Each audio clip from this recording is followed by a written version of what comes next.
skeleton had a bra, so there was an assumption at the beginning that this was a woman. There was a blouse that was found with the bones, and the blouse was a ship-and-shore blouse. Ship-and-shore had a reputation for being a little bit upscale, something that professional women would wear. The medical examiner's office arrives with a forensic anthropologist. The medical examiner's team was able to examine the vegetation found near her body and pretty much determine that she had probably died sometime in the fall. Police determined that the remains have been buried next to the high school for approximately 4 months. And what they suspect is a crime scene presents plenty of obstacles as they attempt to find evidence. One of the tough things, too, about a body in a field is there's not much evidence. There's no fingerprints, there's no blood spatter, things you could figure out. In this case, there was nothing. All you had was a covered skeleton. When you have remains found at a location, you want to make sure, number one, you recover all the remains, but also any potential evidence that might be involved as well. So you recover all the bones, place them in the tray, and be able to sift through everything. You want to do this to find potential evidence, as far as even something as small as a bullet fragment. There wasn't any evidence that they could find. It's very frustrating for a case like this because, again, the only evidence there is the body itself. You have no clues, no physical evidence. It was a very challenging situation for them. Police did not have a lot to work with. The bones are collected and transported to the morgue, where they will build a profile of the victim and try to determine cause of death. The physical anthropologist is able to look at those bones, put them all back together and give us an idea of the stature of the person. We could also get race. By looking at the skull and eye sockets, the forensic anthropologist believes Jane Doe is African American. They have more square orbits.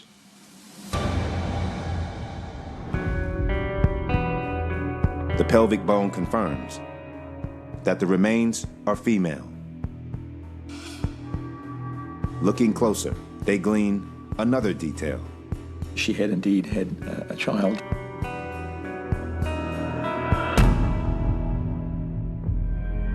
By examining the femur, the team next determines her approximate age. We've got a late adolescent female, probably around 18 years. Interestingly enough, at that age, you can be pretty accurate because that's about the time that a lot of things are beginning to fuse as you stop growing.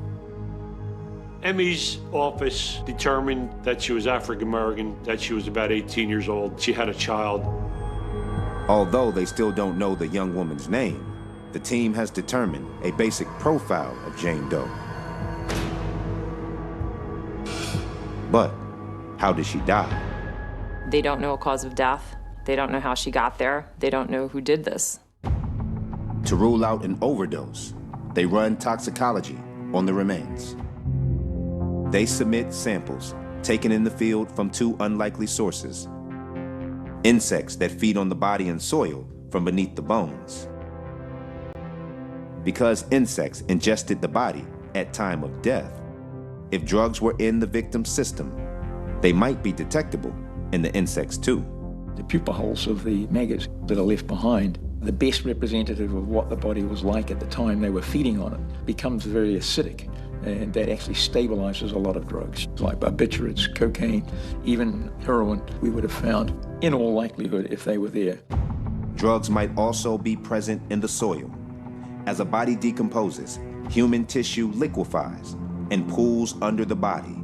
It too can sometimes reveal the presence of drugs. Because you can quite often find drugs in there. We drew a blank. This girl did not appear to be a drug addict who had been using drugs and died there.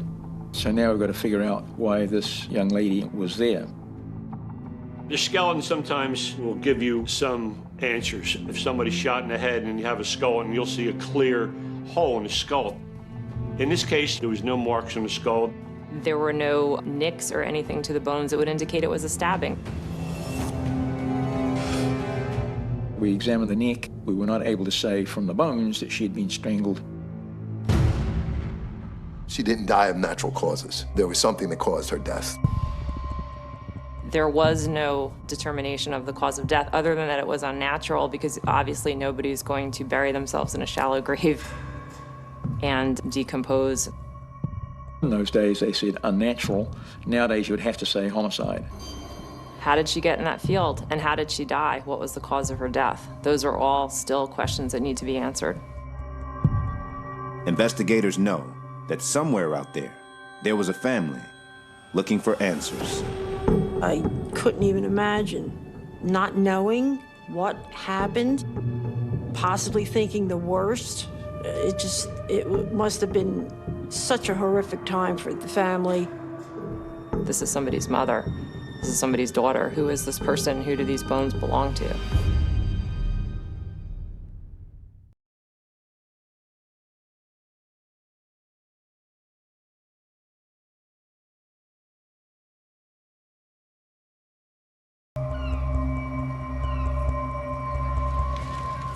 Police determined a skeleton found in the Central High School football field was that of a young mother, who they suspect was murdered.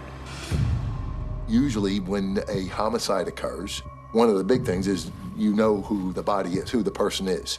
So you start your investigation with, people that knew this person or witnesses that saw this occur on this case. You didn't have any witnesses, you had no physical evidence, and you had no identification of the person. Police canvassed the neighborhood where the body was found. One of the things that we have to do is survey the area, see if there's any residents around the neighborhood, if they heard or saw anything. No, I'm sorry, I can't help you. And unfortunately, nobody did. Months pass. Increasingly desperate to identify young Jane Doe, police turned to an unconventional method. Police decided to bring in a forensic sculptor who was quite well known in the Philadelphia area. His name was Frank Bender. If the law enforcement agency had nowhere else to go, had no identity, the case was basically stalled. And instead of closing it, Frank would be their go-to guy. Good meeting you also. Hope you can help us here. I hope so too. Oh, I will. I know you will. I know. Well, at least have a face on it. Right, exactly. Okay, we'll just station in the studio here. He had an extraordinary gift where he could take bones and he could recreate what the person would look like. Bender is best known for creating an age progression bust of John List, an infamous killer who murdered his family in 1971 and disappeared. The sculpture resulted in List's capture 18 years later. After John List, Frank was indispensable. He was getting calls from all over the country, all over the world.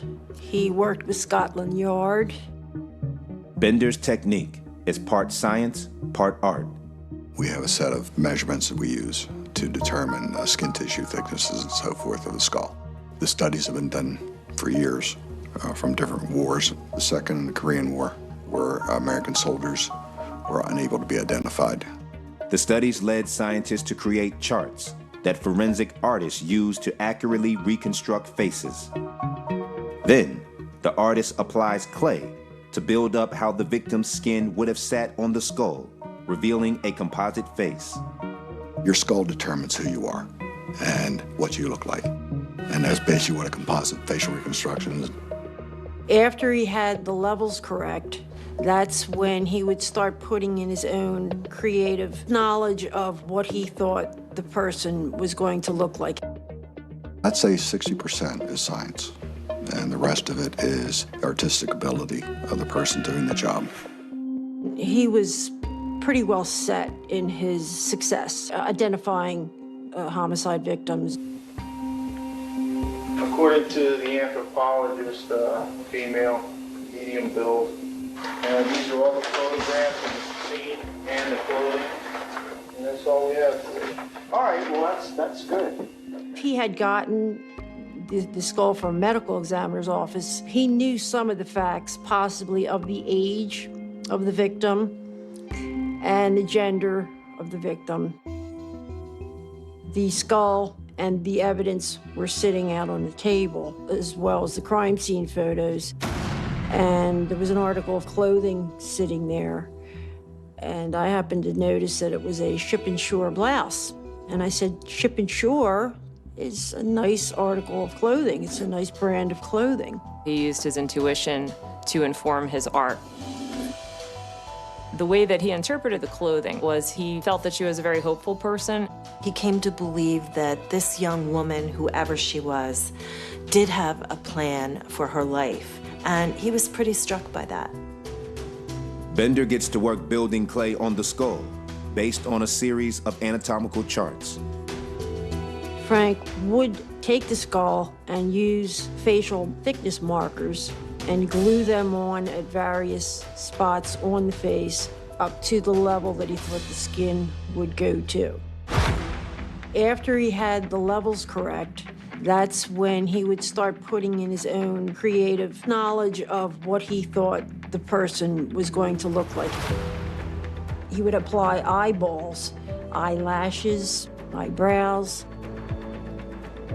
He would figure out the fullness of their nose and nostrils, the fullness of their lips, what type of hair they would have. He would actually put shirts and things on the busts that had the shoulders on it. After a month of meticulous work, the three-dimensional sculpture of Jane Doe is finished. He does what he does best, and he formed a skull that looked like an 18-year-old black female.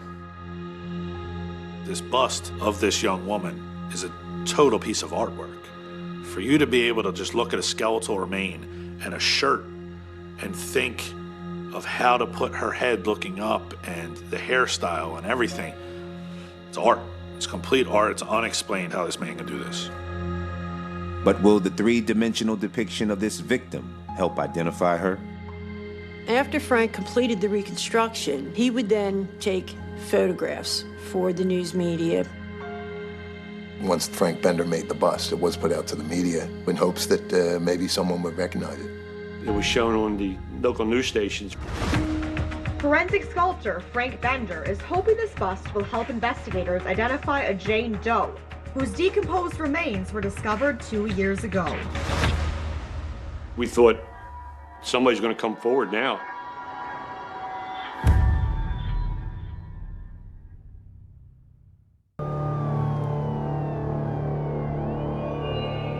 Authorities release a photo of Frank Bender's sculpture to the media in the hopes that someone will come forward and identify her.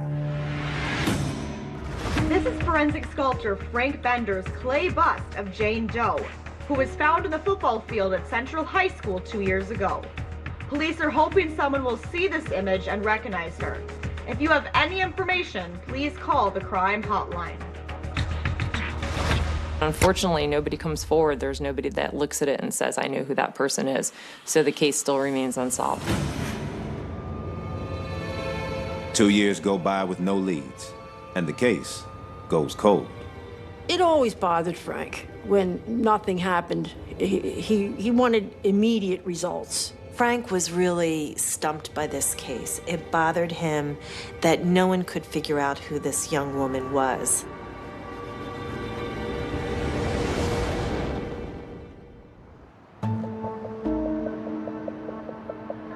In February of 1990, Frank Bender is invited to display his bust at the Mutter Museum.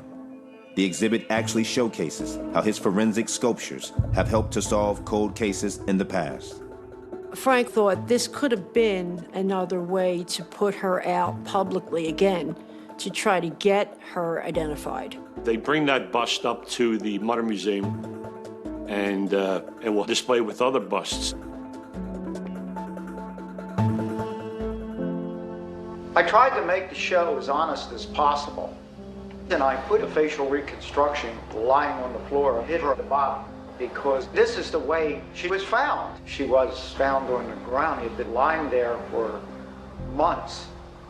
And medical examiner's office and the police reclaimed this forgotten image and through my artistic efforts, reclaim her face for hopes of identification. Maybe somebody could, seeing it up close and personal, would maybe figure out that, hey, that's my relative. That's somebody I know. Just when hope is fading, an unexpected break in the case comes from out of the blue. A woman was working at an office building near the Money Museum and happened to see a flyer of Frank's exhibit. She decides to go in and can't take her eyes off the sculpture of the young Jane Doe. She went by herself and she looked and she saw the bust, and at first it didn't hit her, but she said she kept going back to it, she kept going back to it, and it got to the point where she couldn't stop staring at it. And then that's when she said she saw generations of her family's face reflected in Frank Bender's work. She saw the way that the bust was looking up. She saw her niece's expression in there, and it hit her, and it was overwhelming. She looked it over quite a few times before she came to the conclusion that that was the jawline, the cheekbones of her great niece. She recognized it that it was Rosella Atkinson.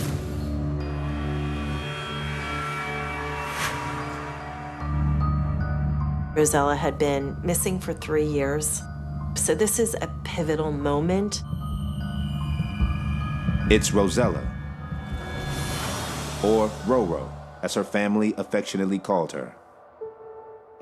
My great aunt said when she first saw the bus, it was the eyes looking up that made her say, "That's Roro." That was my mom.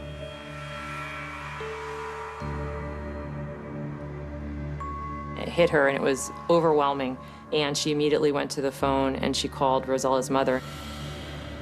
And she says, "You have to come down here. You have to come down here now." Rosella's mom immediately realizes, oh my God, this is my baby.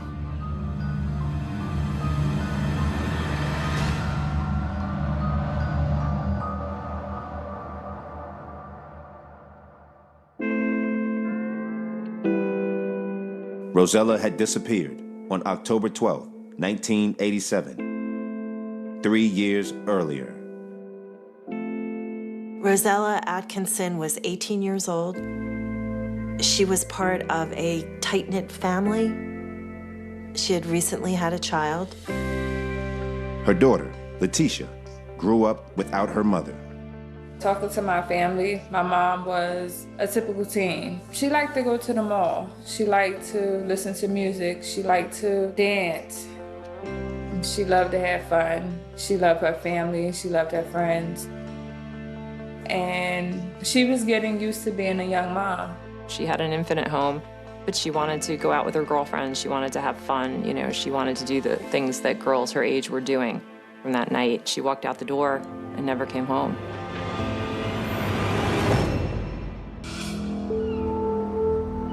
Hours went by and her mom got really worried and thought maybe something had happened. She also didn't take anything from the house, so no one really would just take off and leave all of their things at the house. Rosella's mother had searched for her for hours. She drove around the neighborhood, she talked to friends, she tried to piece together whatever happened. Hi, it's Virginia, Rosella's mom. Have you seen her? She left a little while ago and hasn't come home. People were saying things like, you know, Rosella was under a lot of pressure. You know, Rosella has this baby. You know, maybe she couldn't handle it. Rosella's mom didn't think her daughter would just flat out leave and leave behind her family and her baby. She just did not feel that that was a possibility. So she had a very sinking sense that something horrible had happened to her daughter. One theory was my mom had ran away, but those who knew her, once they realized that I wasn't with her, knew something else had happened because they knew she wouldn't have left me behind.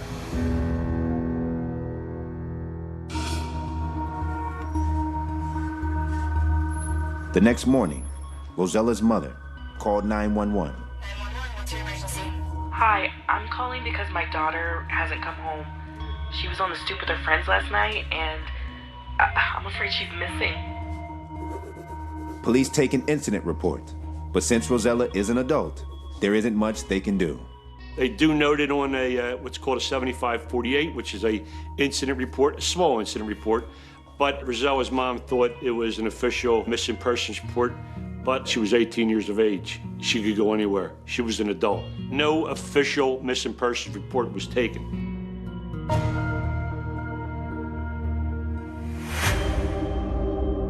Rosella's mother never really followed up on that. I think there's always the hope when there's no body found that the person is out there and is going to eventually show back up, because the alternative is too devastating to even think about. It was very sad for Rosella's mom. I mean, she would comb the neighborhood. She would look for people. Sometimes she would see someone with hair that was like Rosella and think for a fleeting moment that she had found her, but it never turned out to be her daughter. She never stopped looking. 3 years not knowing what happened, it must have been such a horrific time for them. The pain that family must have felt to have an 18-year-old girl missing like that, and nobody knows anything. I don't wish that upon my worst enemy.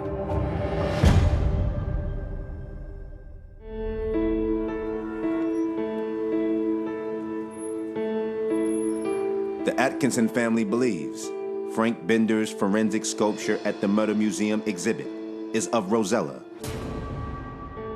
Bender took this skull and created this bust, and I think it's absolutely amazing that someone was able to be identified through that. After they realized that was Rosella, they were just overwhelmed.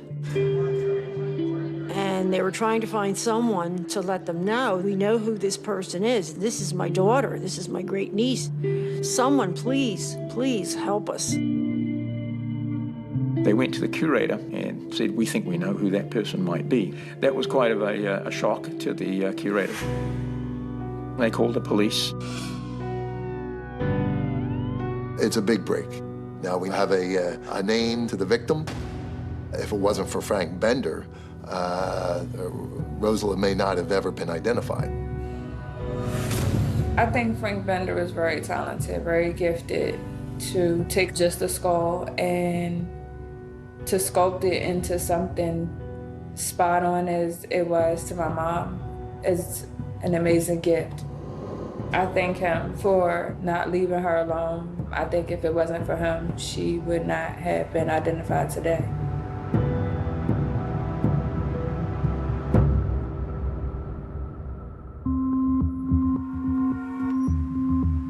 Dental records confirm what the family already knows in their hearts. Sure enough, this was the body of Rosella Atkinson.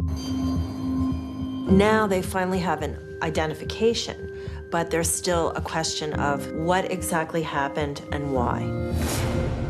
If Rosella had been murdered, as detectives suspect, they need to find her murderer. By this point in time, the evidentiary trail is 3 years old. It was a cold case, and so it would be very challenging for the police. Killer could be long gone. Killer could be dead.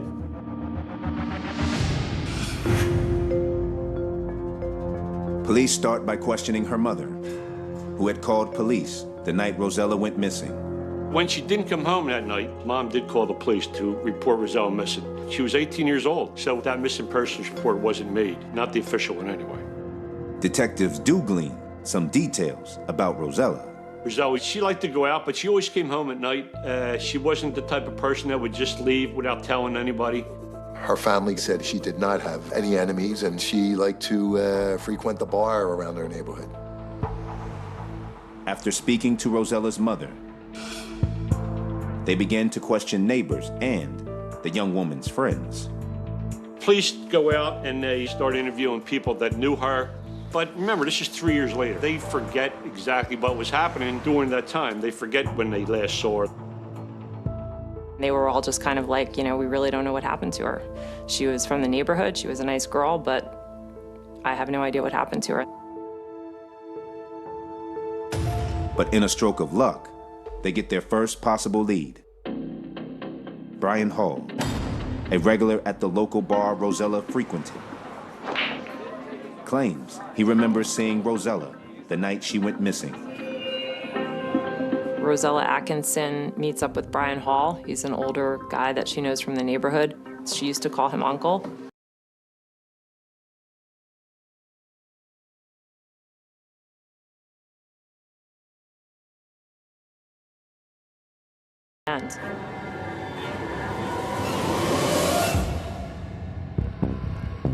Despite detectives' best efforts and a promising restart with Frank Bender's sculpture of Rosella, the case goes cold again.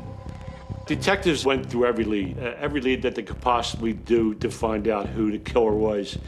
But sometimes these leads lead nowhere, and the investigation came to a halt.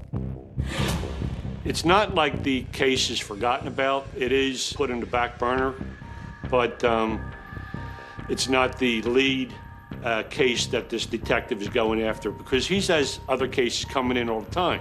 Growing up, I didn't have a lot of detail about my mom's murder case. It was painful because I needed to know what happened to my mom.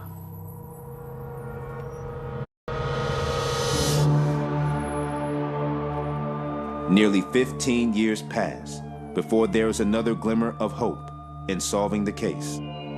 And it's one no one could have ever foreseen. I was working a 12 midnight to 8 a.m. shift, and in comes a man. I hear him say he killed a girl and he wants to confess to the murder. And I remember thinking to myself, he's not crazy, this is real. He could have gone the rest of his life without even contemplating turning himself in, but something made him do that. I honestly believe this young lady was still speaking from the grave.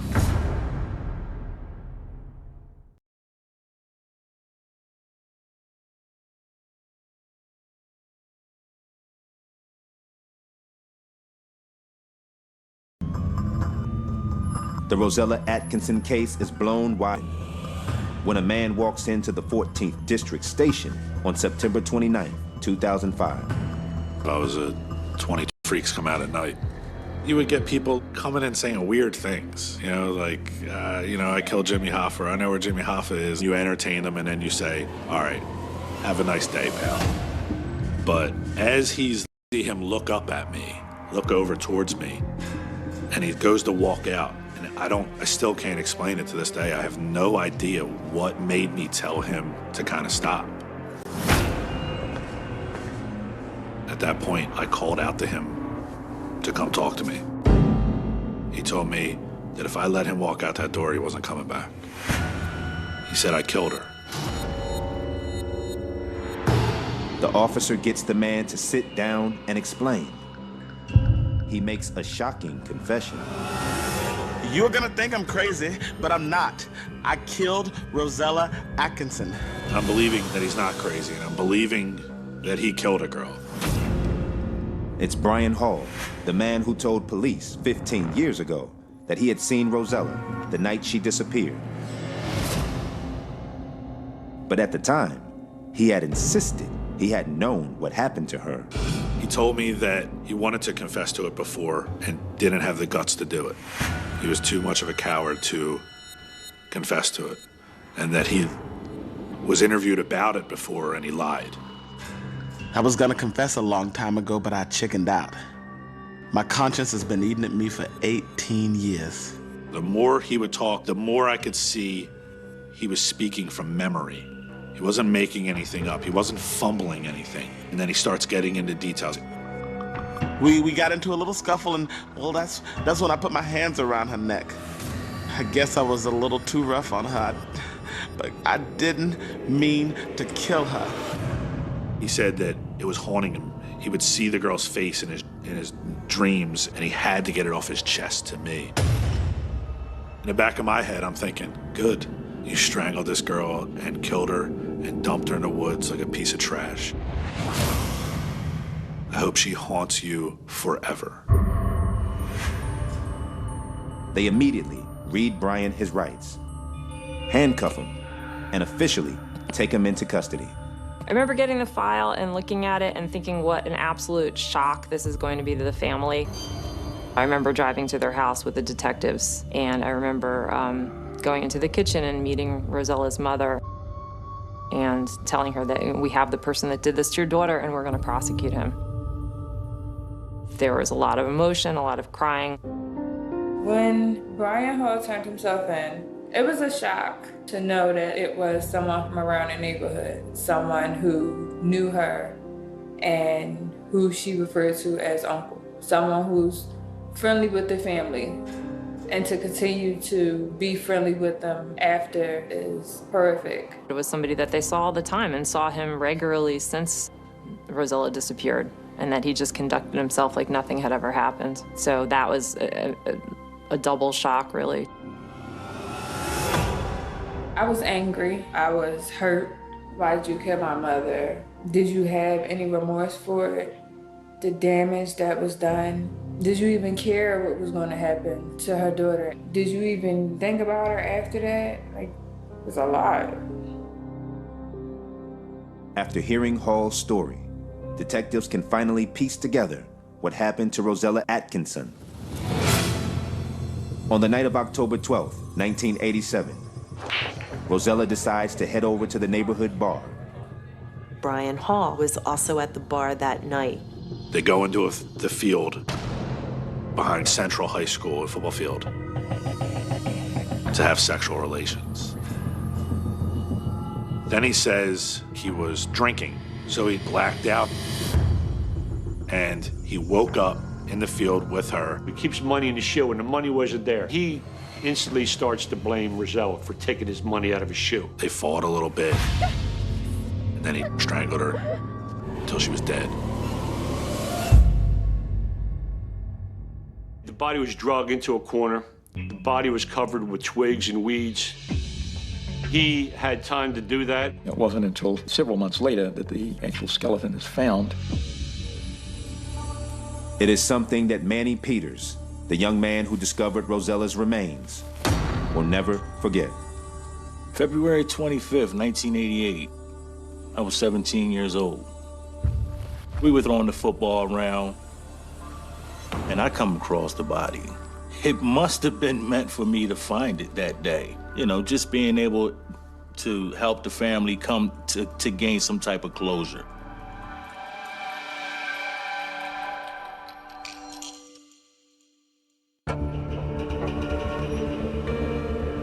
On January 23, 2007, Brian Hall pleads guilty to Rosella Atkinson's murder, but claims it was an accident and asks for leniency. He wanted to plead guilty, but not that guilty. He told me that he didn't mean to kill her.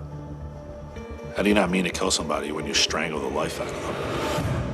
I don't think you can accidentally strangle someone. And even if it was an accident, you kept it inside for 18 years. How was he able to live with himself? He had a chance to come forward in 1990 when they identified Rosella, but he took every opportunity to lie to the detectives, to mislead them, to send them in the wrong direction. The jury convicts Brian Hall of the third-degree murder of Rosella Atkinson. He is sentenced to 10 to 20 years in prison. I can still see the mother standing there, addressing Mr. Hall and telling him, "You ruined our family. You killed my daughter." For me, there'll never be a sense of justice because nothing that ever happens to him is going to bring my mom back. Rosella Atkinson was a young girl. She never got the chance to see her daughter grow up. She never got the chance to realize any of the dreams that she had. When she said she was looking up for hope, none of that happened for her, and it was all because of what Brian Hall did to her. He took some things that could never be replaced. My mom is my first words, my first steps, my first child. Birthdays, holidays, anything that you would want to share with your mother, I was robbed of. It'll never heal the awful things that happened to them and that void in their heart and their lives, but I hope it brings them some kind of closure. I talk to my mom every day. Do stuff for her birthday. Do stuff on the anniversary that she went missing. I want her to know that I didn't forget about her, that she is still loved, and her daughter is down here and gonna get her story out.